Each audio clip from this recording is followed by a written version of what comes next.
Hi, it's Nick, the audiologist from Oxford Hearing Centre. This poor lady had been suffering with very poor hearing for 2-3 months. Hadn't been able to use a hearing aid properly, and has had a history of some problems with her ears in the past, so I elected not to syringe her ears. I'll warn you now that this is quite a long process. It's going to get quite gory halfway through, so sit back and watch this, but I'll warn you it does take a while.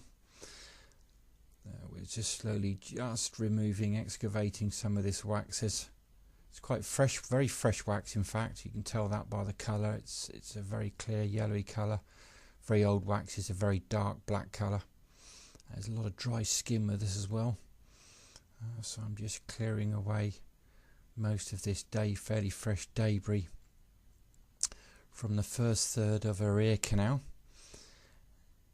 Just slowly, just removing bits at a time, just to being very careful that we're not putting too much pressure, because we don't know just how large this mass is at the moment. You'll notice there's some liquid mixed with it. That's some medication from her GP, and some olive oil mixed in there as well that she's tried to use herself.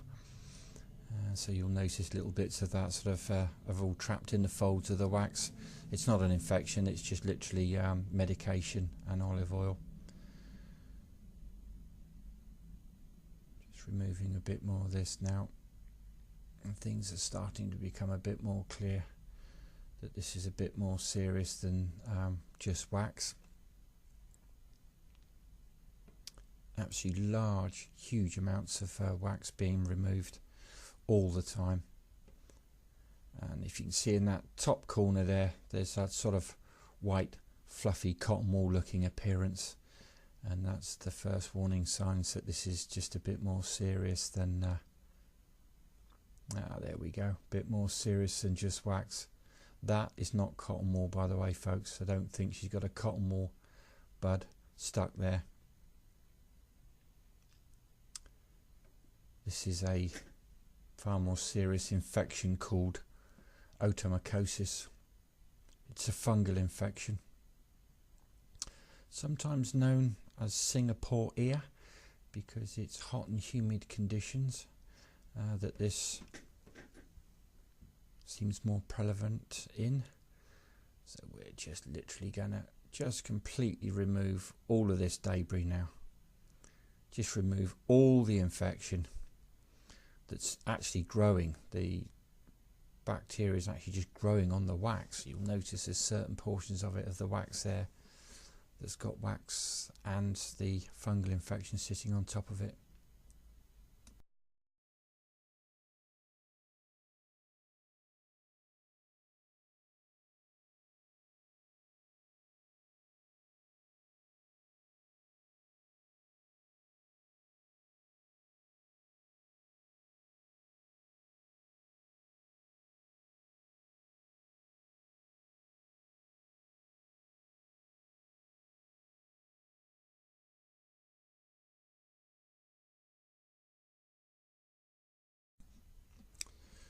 I've got to say that I've actually condensed this video down for you.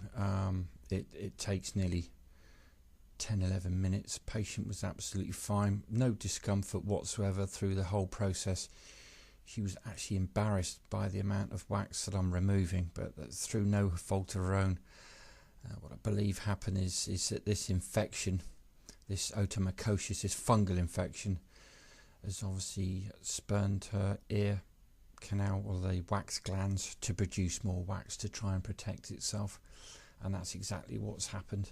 And of course the trouble is it then renders any medication completely useless, because it just gets completely swamped in the wax and not the areas. There's even there a little bit, you can see that little furry bit, just the top left hand corner still on that little bit of wax right at the back there. There's a good chance if we can remove most of this wax. I want to try and get as much of this as possible, so that it gives the chance of any medication that she's going to have a good chance to work. And I can tell you by about now my hands are beginning to ache holding the camera and the instruments. My patient was very stoic. She just sat there and was fascinated, though embarrassed by the amount of wax that was coming out.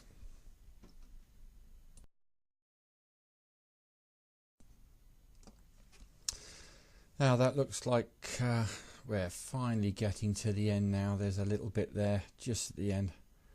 There we go. That's the main bulk has now been removed. There's just a little bit left over. Just a few bits and pieces that I'm just going to tidy up.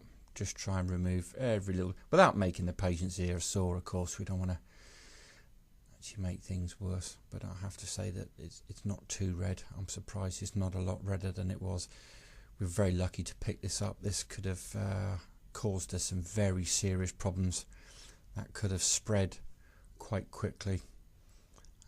And of course, being buried in amongst that wax, nobody had been any the wiser, and that could have done quite a lot of damage to her eardrum and then her ear canal if it had been left for any great time. Would have caused her a lot of pain and discomfort as well. But you can see even on that little bit of wax there's a little bit of the fungus just on the top of that.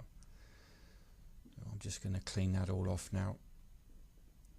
We'll remove most of the wax there without causing any discomfort to the patient. There's a few little bits and pieces that we're just going to clean, but I'm sure you'll agree, absolutely amazing the amount of wax that we've removed from that, and that's built up literally within 2 months.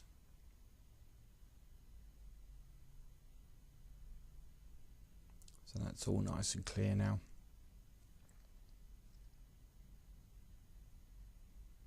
Just leave that little bit there. I think if we removed any more. And these are just the huge bits and pieces that are removed out of the patient's ear. And hopefully she'll make a full recovery.